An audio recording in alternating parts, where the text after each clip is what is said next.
Let's talk about something no one really wants to admit, something that feels unfair, even painful. Why is it that good people, kind, loyal, moral people, so often fail when they step into positions of leadership? You've seen it happen. The boss who tries to be liked by everyone slowly gets ignored. The leader who keeps giving second chances ends up disrespected. The one who listens with patience and empathy gets steamrolled by whoever talks the loudest in the room. It's not because they're foolish or incapable. It's because they carry a dangerous assumption that the world will reward them for being good. And that, according to Machiavelli, is the first and most fatal mistake. Centuries ago, in The Prince, he didn't write to comfort, he wrote to reveal. He didn't glorify virtue, he questioned it, not because he was heartless, but because he understood power and how it really works. He peeled back the illusion of morality and leadership and exposed a truth that still applies today. Good people don't fail because they're weak. They fail because they try to play a game of strategy using the rules of fairness. And while they wait to be appreciated, someone else, with less virtue but more awareness, takes control. Even now, in a world that constantly promotes empathy, vulnerability, and authenticity, there's a quiet rule that still governs behind closed doors, one that people rarely speak aloud. Power doesn't reward kindness, it rewards clarity, it rewards presence, it rewards control. But that doesn't mean you have to abandon who you are to lead. Because Machiavelli didn't say good people can't win, only that they need to learn how. And in a moment, I'll share the exact strategy he believed would let you lead with strength, without ever becoming cruel. Machiavelli once observed, "A man who wishes to make a profession of goodness in everything must necessarily come to grief among so many who are not good." He wasn't dismissing virtue itself, he was exposing a brutal truth. In a world where ambition, manipulation, and strategy often dominate, those who cling too tightly to idealism will eventually be broken by it. If you enter the arena of life leading with only goodness, believing others will mirror your honesty, your fairness, your self-restraint, you are preparing yourself for disappointment, not victory. Because most people do not move toward virtue, they move toward leverage. They are drawn to confidence, not humility. They obey presence, not purity. And while your moral compass may be pointing north, unwavering and sincere, someone else is already circling you, calculating every move with quiet precision. They're not necessarily evil, they're just playing by rules you refuse to acknowledge. This is why the idealistic manager, who tries to win through kindness alone, eventually burns out, overlooked, overworked, and often betrayed. It's why the parent who always tries to please ends up losing their child's respect, because kindness without boundaries turns into weakness. And it's why the noble politician, no matter how sincere, rarely rises to power, because the game was never built to reward sincerity alone. This is not to say goodness has no place, it does. But goodness without strength, without strategy, is not virtue, it's vulnerability. And in the wrong hands, vulnerability becomes a weapon. There's a line in The Prince that gets repeated endlessly, but rarely understood for what it truly means. It is much safer to be feared than loved, if one must choose. On the surface, it sounds ruthless, almost heartless, something a tyrant might whisper to justify cruelty. But Machiavelli wasn't urging rulers to be brutal. He was simply acknowledging the uncomfortable truth of human nature. Love is a beautiful thing, but it is built on emotion. It is soft, fragile, and often fleeting. People love you for how you make them feel, but feelings change. And when those feelings fade, when expectations go unmet, or your kindness is no longer convenient, that love can turn cold. Respect, on the other hand, is rooted in something deeper. It's shaped by boundaries, by the quiet certainty that you are not someone to be taken lightly.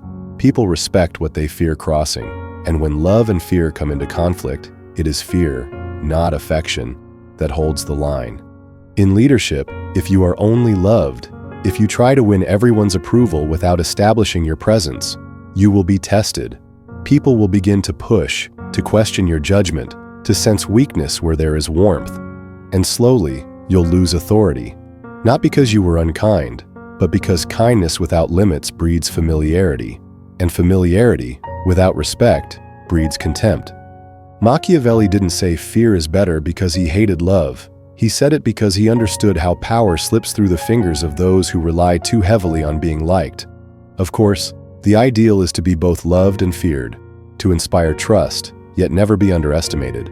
But if life forces you to choose one, choose presence over popularity. Choose boundaries over blind affection. Because love without respect isn't loyalty. It's exploitation in disguise.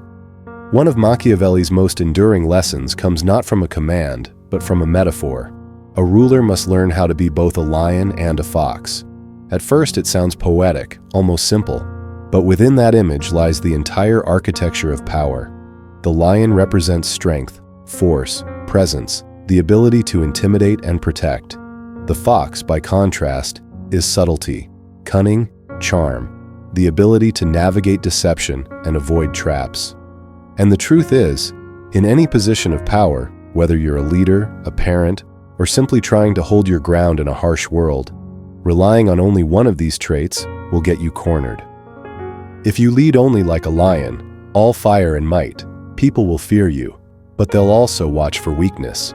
You may crush opposition, but you won't see the hidden traps laid by quieter minds.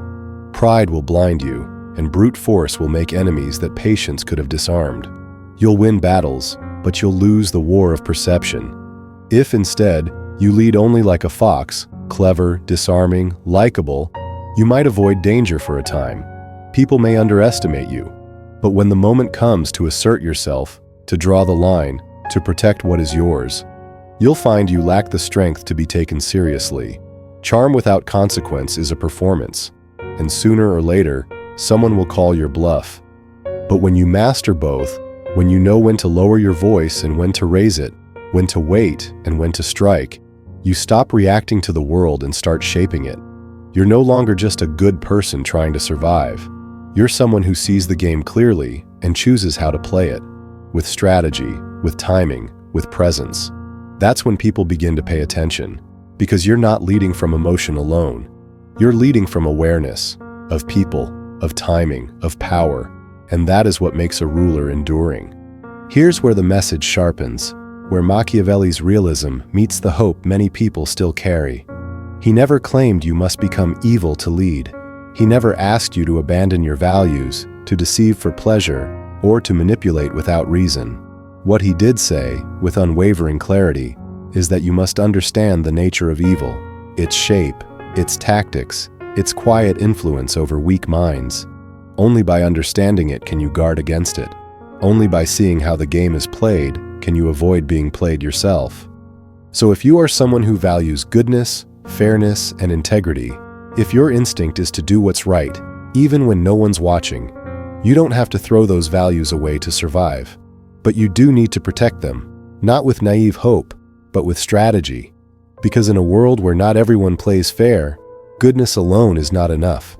It must be sharp. It must be watchful. It must learn to move with clarity, not just compassion. Set boundaries early. This is the foundation. People are always watching, even in silence, and the way you handle the first challenge determines whether you'll be tested again. The standard you allow becomes the standard they follow. If you tolerate disrespect once, it opens a door you may never fully close. Don't overshare your virtue. The most sincere people often feel compelled to prove their goodness, by explaining themselves, by over-apologizing, by giving more than is required. But true virtue is quiet. It does not announce itself. Let your actions speak, but let your presence speak louder. Let people sense your moral weight, not because you declare it, but because it is felt. Use silence. Learn from Socrates. Ask questions that reveal rather than argue. A well-timed question disarms faster than any speech. It reflects composure, and it gives others the discomfort of facing their own reflection. You don't need to overpower people when you've already made them think. Know when to say no. Too many confuse compromise with virtue, but endless compromise is often just slow surrender. You must learn to disappoint people when necessary, to let them feel what they must feel, without letting it shape who you are. Every time you say yes to avoid conflict, you risk saying no to yourself. And finally, be underestimated. There is strength in being misread. Let them believe you are soft until the moment you aren't. Hold back your sharpest edge until it's needed, not out of deceit, but out of discipline. The greatest power is quiet until it must be loud. These are not mere tactics. They are the art of surviving with your soul intact. They are how good people can still win, without losing themselves. Because true power doesn't demand cruelty, but it does demand clarity, and clarity, in a world of blurred motives, is what will protect you long after kindness alone cannot. So let's return to the question that cuts deeper than most people realize. Why do good people so often make bad leaders? It's not because they lack intelligence, or heart, or the will to serve. It's because they carry a quiet, dangerous assumption that the world will treat them the way they treat others. But Machiavelli, with all his cold precision, said otherwise. The world doesn't reward goodness simply because it exists. It responds to power, to perception, to positioning. You must learn how not to be good, he wrote, and to use this knowledge, or not use it, according to necessity. He wasn't urging you to abandon your principles. He was urging you to sharpen them, to see clearly, to stop expecting fairness from those who benefit from unfairness. This isn't a call to become heartless. It's a call to stop being helpless. It's about recognizing that goodness without protection is prey, that values without strategy can be silenced. Machiavelli wasn't mocking virtue. He was trying to save it from being devoured by those who play by darker rules. So if you've ever walked away from a conversation feeling invisible, if you've been dismissed in rooms where you knew more, tried harder, gave more, if your kindness was mistaken for weakness and your fairness returned with betrayal, then maybe it's time to see Machiavelli not as a cynic, but as a warning in disguise. Because strategy is not the enemy of goodness, it is its shield. And power, when carried with clarity, with boundaries, with integrity, doesn't have to corrupt. It can elevate. It can protect. It can finally give your goodness the voice, the presence, and the respect it deserves. If this message struck something in you, if you've ever felt the sting of being overlooked, not because you lacked value, but because your kindness was mistaken for weakness, then you're not alone. And more importantly, you're in the right place.